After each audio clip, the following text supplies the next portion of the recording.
I'm kind of over this book. My reading is going like this, like it's going up, down, just like my mental health, and I need to stop making jokes about that. Then a book that I wish was way higher on this list, but ended up being not so great.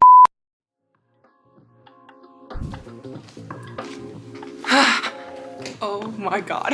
It has been a while.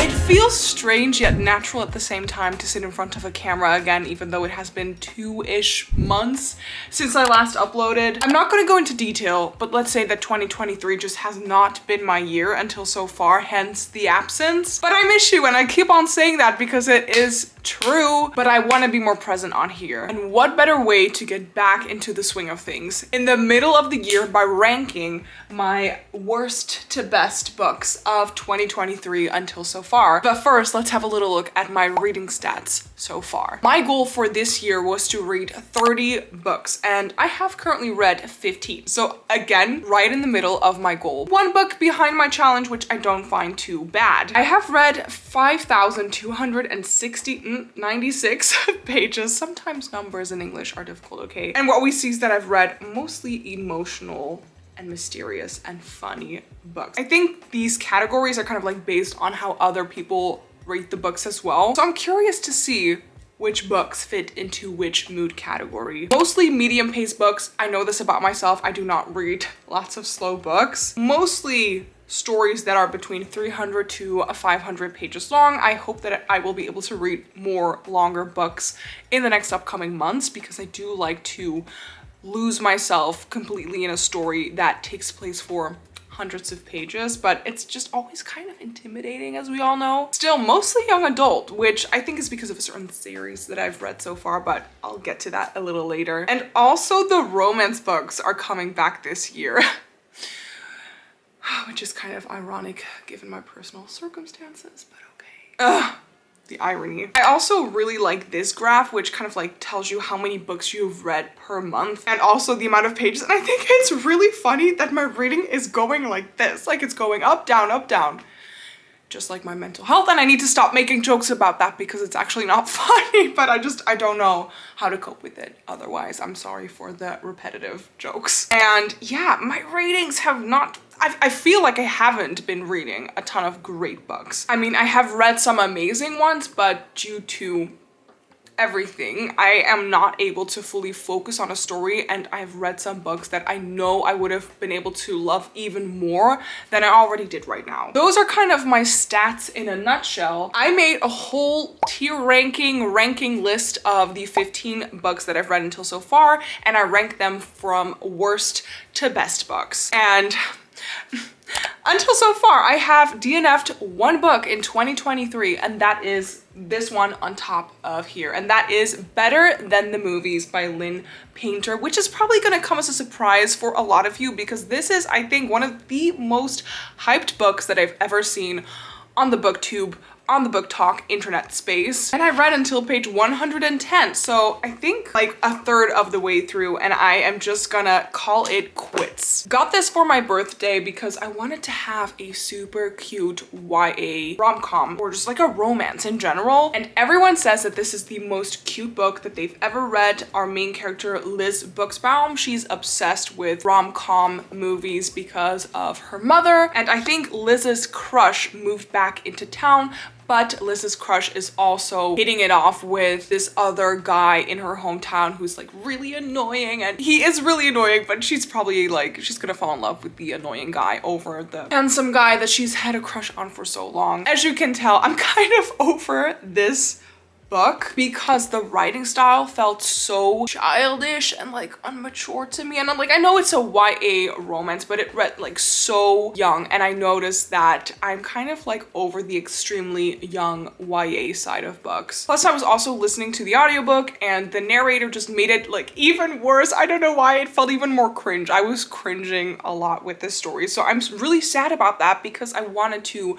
be able to enjoy this cutesy rom-com, but it's too much. Yeah, just not it for me. I do agree with this little heart on top of here because Tom Hanks Tom Hanks, okay?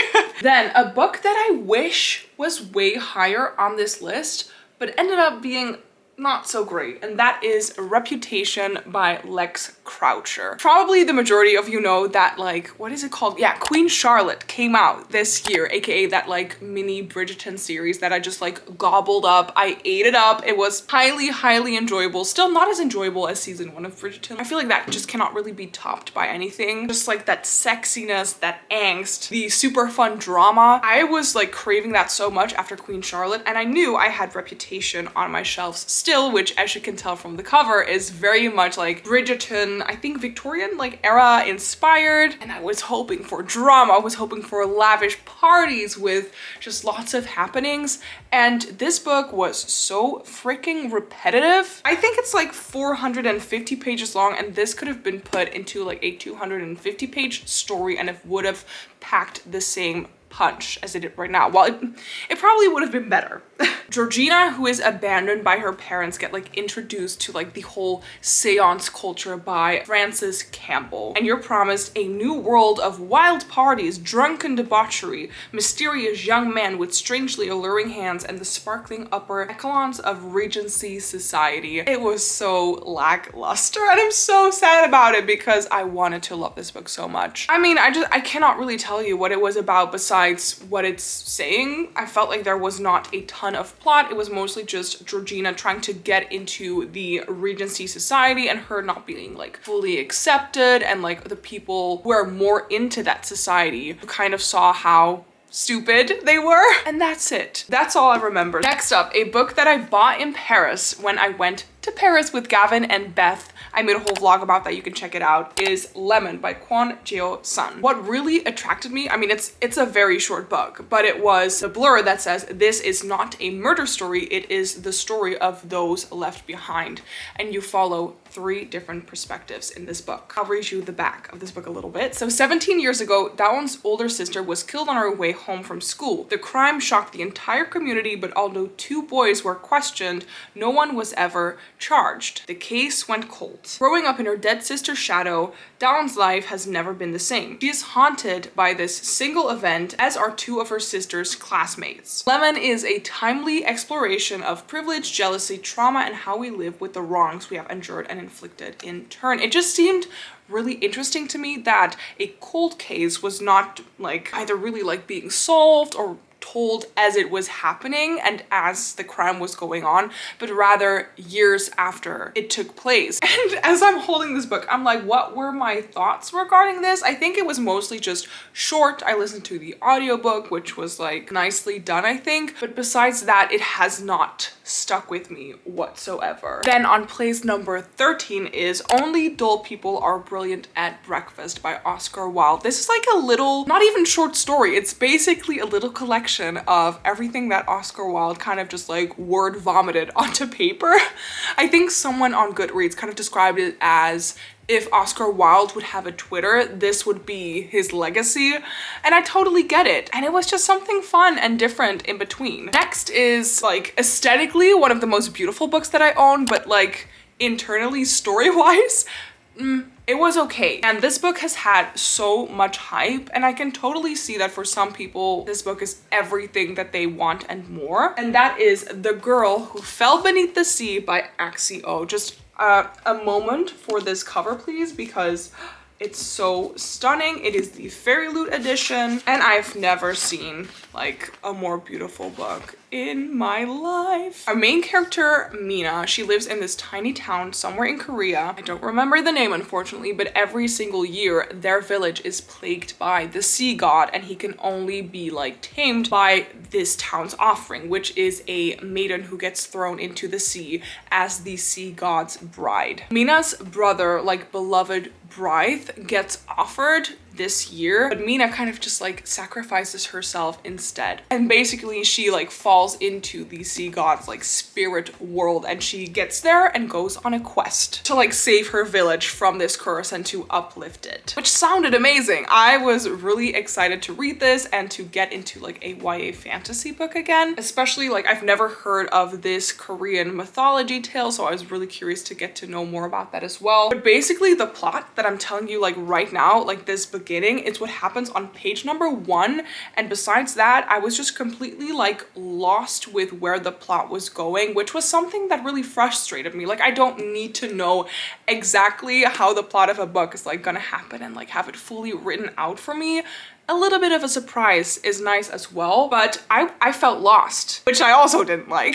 Plus, I felt like the world building of the spirit, I cannot say that word, it's very difficult, spirit realm was not done in a way that I could really like picture how this spirit world looked and how the different houses worked and what the political system was. It was a little bit confusing to me. There was quite some action though, which I did enjoy reading about, and it felt like a very emotional read. So this definitely had some plus points. It's just that I felt a little lost in the plot and in the world, which made me enjoy the story less than I wanted to. It just took me quite some time to read it.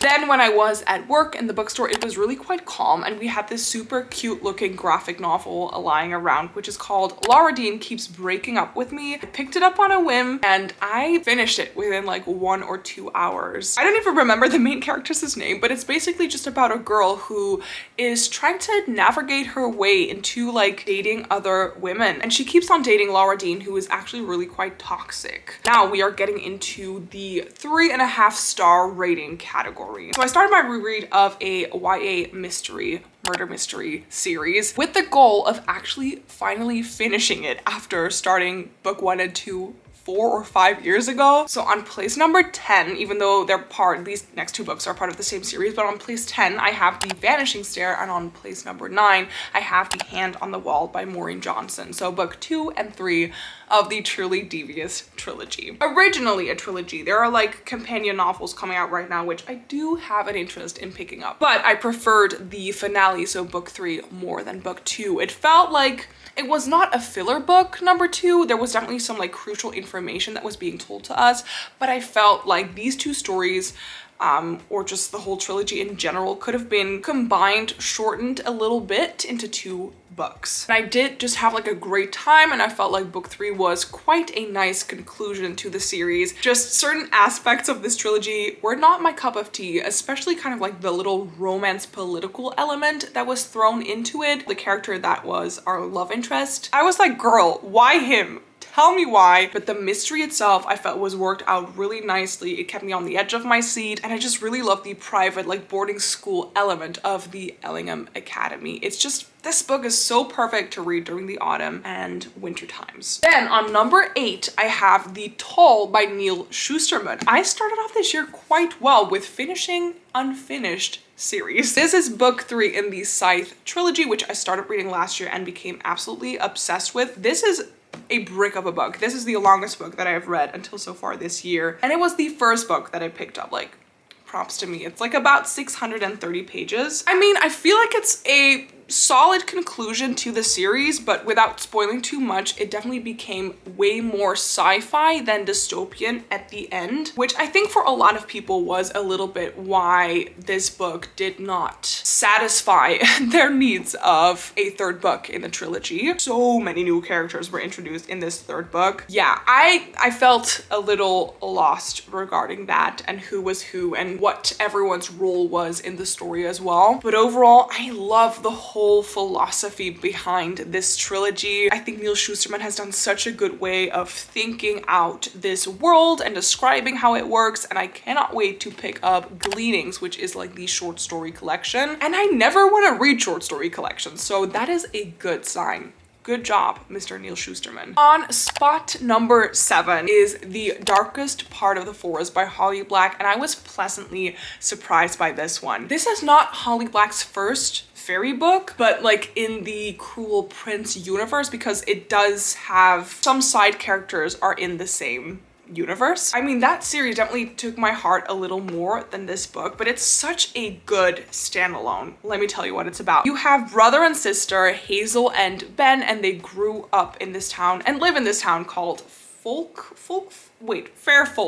It's the Folk of the Air trilogy. but it takes place in Fairfold, which is a town where just like normal humans and fae kind of like live among each other. And it's like very well known that this is like a magical town. People come to it because it's like a very touristy place as well. And in Fairfold, there is this boy, this horned boy who sleeps in a glass coffin. And like nobody knows really like what he's doing there, what his story is until he escapes. Like he is like smashed out of his coffin and gone, and no one knows where he's off to. And Hazel and Ben try to figure out his story and find him. And it feels so fairy tale-esque and so magical, and the fae are really mean and mysterious, and you can just like never trust them. And I love how Holly Black describes her fae.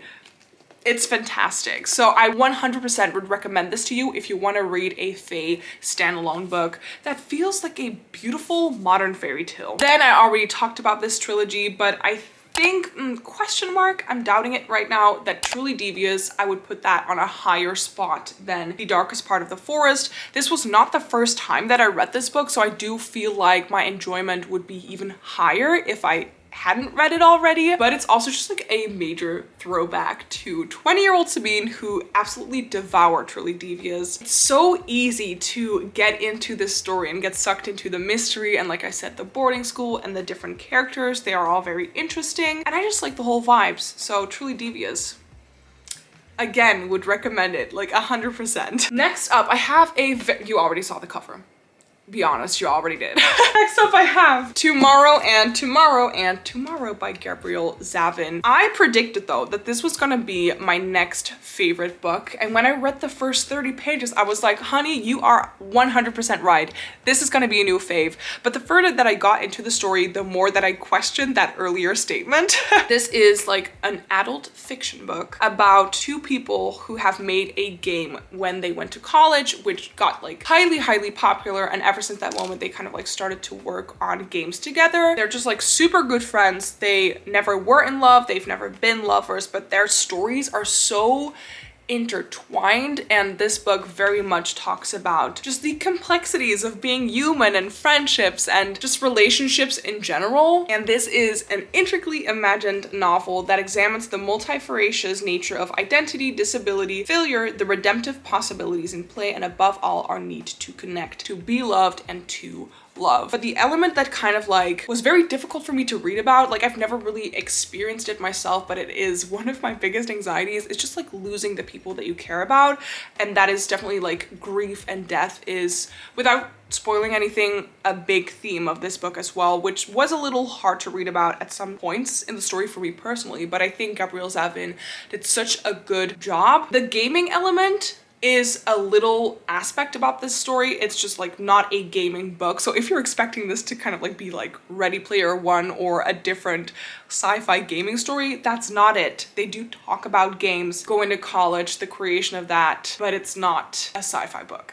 Still a solid 3.75 to 4 out of 5 stars. It was good, just not a new favorite. Then something completely different from what I've talked about in this video is a non-fiction book about sex and sexuality, and that is a Dutch book, so I'm gonna keep it short, which is called Goed Komen by Joy de Lima. I'm gonna keep it short because probably the majority of you guys cannot read this book since you're not Dutch. Joy de Lima, she is an actress and she's a columnist, if I'm saying that correctly, and she writes for this magazine called the Volkskrant. And basically these are like all of her columns put together in like a 200-page book, and it deals with themes such as consent, being a virgin, about vulvas, about pregnancy, about just like weird funny situations that she came into with like one-night stands and relationships. Big recommendation for if you're Dutch and you want to read a bit more about like societal stuff regarding sexuality as well, and just her personal experiences and trying to take away the taboo of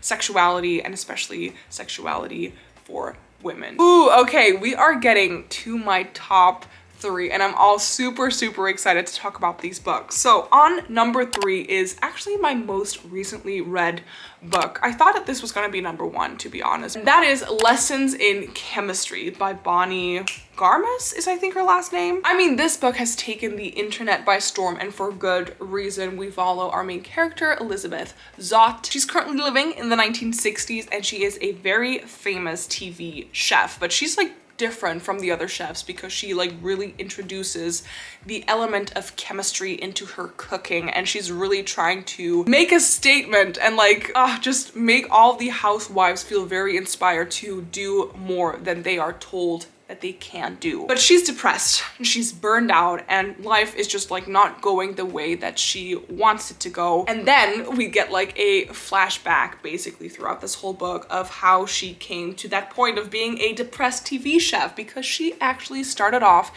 in the 1950s as a chemist. And this book mainly focuses on sexism, especially in the STEM industry, but sexism in general, and then mostly focusing on that in like the 1950s 60s period. I love Bonnie Garmus's writing style. It's very addicting. I think that if you are a fan of like writers like Evelyn Hugo as well, you will absolutely adore this book, and its message is just really great. It's very emotional. Again, it deals a lot with grief, and I don't want to get into too much, but just know that that is a big theme as well, and the underestimation of women in general is very on the forefront of this story. It really deserves the hype in my opinion. I cannot wait to read another Bonnie Garmus book. I hope that she's writing something, because I absolutely will pick it up, because she might become a new favorite fiction writer for me. Then on number 2, I have a book that I just like highly enjoyed, and that is Take a Hint, Dani Brown by Talia Hibbert. I'm slowly just becoming a Talia Hibbert diehard fan. I liked Chloe Brown, the first book in this companion novel trilogy, so you can read these novels separately. It's about the Brown sisters and their own love stories, but Dani Brown's story was way better than Chloe Brown in my opinion. The premise is that Dani Brown is just like a workaholic. She's a PhD student who just solely focuses on her PhD, but she also has this huge crush on this security guard who works in like her laboratory setting, who is called Zafir. And they kind of just like, yeah, make a deal, and they start fake dating, and it's so amazing. It's so addicting. It's a ton of fun. And I love romance novels that have that element of depth into it. That's the kind of romance novels that I enjoy. I used to always say I don't like romance, it's not my genre, but if you read the right romances that fit with your interests, romance is absolutely your thing. So for me, what gives this book a lot of depth that I appreciate is because it talks about Dani Brown's, like, I believe she mostly dealt with commitment issues, but just also her extreme like workaholic mental state of mind, and how it's just a little too much. Like, Dani, you deserve to rest as well, honey. And Zafir is a wonderfully emotionally intelligent man who has to deal a lot with anxiety and grief in his family as well. Wow, a lot of the books that I read this year have dealt with grief, and it's not one of my favorite topics to read about. What is happening though? The chemistry between these two characters, just like so good. Yeah, no surprise that I'm currently reading the third and final book in the trilogy, which is Act Your Age, Eve Brown, and I cannot wait to get more into it because it takes place at a B&B. I want to read every single romance that takes place at a bed and breakfast because that just sounds so cute. And then my number 1 book of the year, how else could it be? It is Happy Place by Emily Henry, even though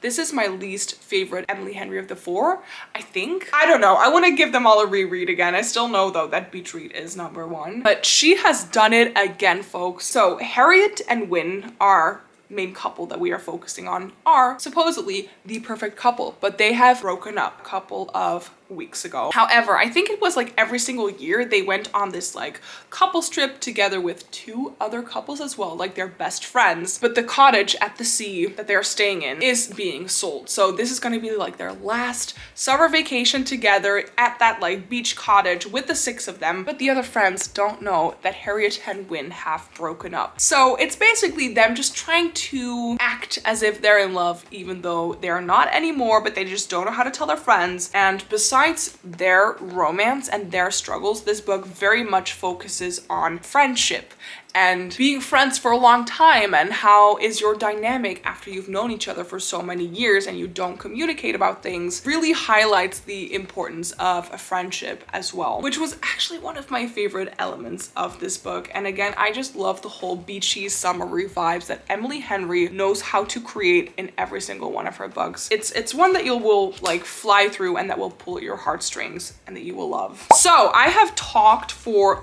long enough about this whole stack of books and even more. I want to know, please comment down below, what is your worst and your best book of 2023 until so far. I hope that you enjoyed this video. It's been a while. Thank you so much for sticking around and watching my videos and giving me all the support. You can follow me on my Instagram as well, on which I am way more active. If you enjoyed this video, please give it a thumbs up. You can subscribe to my channel by clicking somewhere on the screen or on the button down below, and hopefully I will see you guys in the next one. Thank you so much for being here. Bye.